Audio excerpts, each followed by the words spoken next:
दोस्तों वीडियो अगर पसंद आए तो चैनल को सब्सक्राइब कीजिएगा। राघव ने जैसे ही घर का दरवाज़ा खोला, अंदर कमरे का हाल देखकर थोड़ा आश्चर्यचकित हुआ, क्योंकि धूल भरा कमरा और दीवालों पर मकड़ी की जाली को देखकर ऐसा लग रहा था कि पिछले साल भर से यहाँ कोई नहीं रह रहा हो। राघव ने अपना बैग नीचे रखा और वहाँ बैठकर घर को देख रहा था। उसने तो यह घर लगभग 4 साल पहले ही छोड़ दिया था, जब चंडीगढ़ में उसकी नौकरी लग गई थी, लेकिन उसके माता पिता यहीं रहते थे।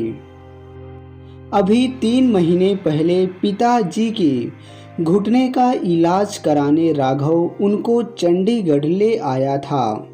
माँ भी साथ ही आई थी। थोड़े दिन इलाज के बाद डॉक्टर ने बतलाया कि उसे बेहतर इलाज के लिए पिताजी को अपने साथ ही रखना चाहिए। इसीलिए वह माँ और पिताजी को चंडीगढ़ में ही छोड़कर अकेले ही उनका सारा सामान लेने आया था। शाम हो चुकी थी। उसने स्टेशन पर ही खाना खा लिया था। अब वह सोने की तैयारी कर रहा था।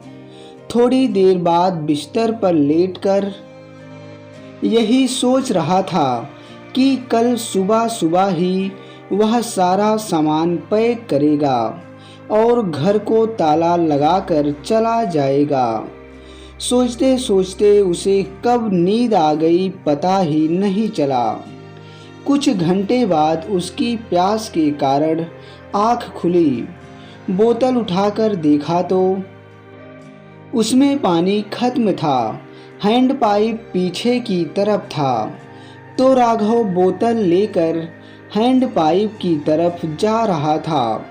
उसने देखा कि रसोई का घर खुला है। फिर उसने अंदर जैसे ही देखा, उसकी आंखें फटी की फटी रह गई। वह भाग भी नहीं पा रहा था। डर से उसका पूरा शरीर कांप रहा था। दरअसल एक अत्यंत कपड़ों में एक औरत गोद में बच्चा लिए बैठी थी और चूल्हे पर रोटी बना रही थी, जैसे कि वह सालों से नहाए नहीं हो। उसके हाथ के नाखून बड़े बड़े और गंदे थे। उसकी आहट पाकर उसने राघव की तरफ देखा। उसका चेहरा बालों से ढका था, पर उसकी लाल आंखें साफ दिख रही थी। देखते ही वह बड़े भयानक तरीके से मुस्कुराई। राघव डर के मारे अपने कमरे की तरफ भागा। अंदर जाकर उसने कुंडी लगाई और अपनी रजाई में जाकर छुप गया। कुछ ही पलों बाद उसके दरवाजे पर दस्तक हुई तो वह डर गया और गायत्री मंत्र का जाप करने लगा। तभी बाहर से आवाज़ आई, साहब डरिए मत, मैं हरिया की लुगाई हूँ। मेरे मर्द बहुत शराब पीते हैं। रिक्शा चलाकर जो भी कमाता है सबकी दारू पी जाता है। इस तरह कभी कभी घर में खाने के लिए कुछ नहीं रहता है तो अपने बच्चों के लिए यहाँ आकर 2 रोटियाँ बना लिया करती हूँ। तभी राघव को याद आया कि हरिया तो उसका मजदूर था जो उसके खेतों में काम किया करता था। अब जाकर उसका डर कम हुआ। हिम्मत करके उसने दरवाज़ा खोला। गौर से देखने पर उस औरत को पहचान गया। बहुत माफ़ी मांगते हुए बोली, हम किस्मत के मारे हैं साहब।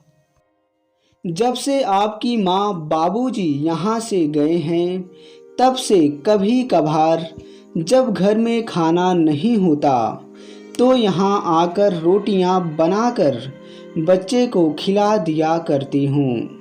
राघव सारा मामला समझ चुका था और उसे उस पर बहुत दया आ रही थी। उसने बोला कि ठीक है, तुम जाओ, अपने बच्चे को खाना खिलाओ और आगे भी जब भी तुम्हें ज़रूरत पड़े तो यहाँ खाना बना लिया करो। वह औरत आँखों में एहसास का भाव लिए वहाँ से चली गई। उसने चूल्हे की आँच पानी से बुझाई और बनी हुई रोटियां एक कपड़े में बांध कर चली गई। राघव वापस अपने कमरे में सोने चला गया। सुबह राघव उठा, नित्य क्रिया के बाद सारा सामान पैक किया और वापस चंडीगढ़ आकर उसने पिताजी को रात वाली घटना सुनाई। पूरी कहानी सुनने के बाद राघव के पिता राघव से बोले कि यह कैसे हो सकता है। हरिया की घरवाली का देहांत तो पिछले साल ही हो गया था। वह बहुत दिनों से बीमार रहती थी। हरिया उसके इलाज में लापरवाही करता था, पूरे दिन नशे में डूबा रहता था। सही इलाज के अभाव में वह मर गई थी। यह सुनकर राघव कांपने लगा।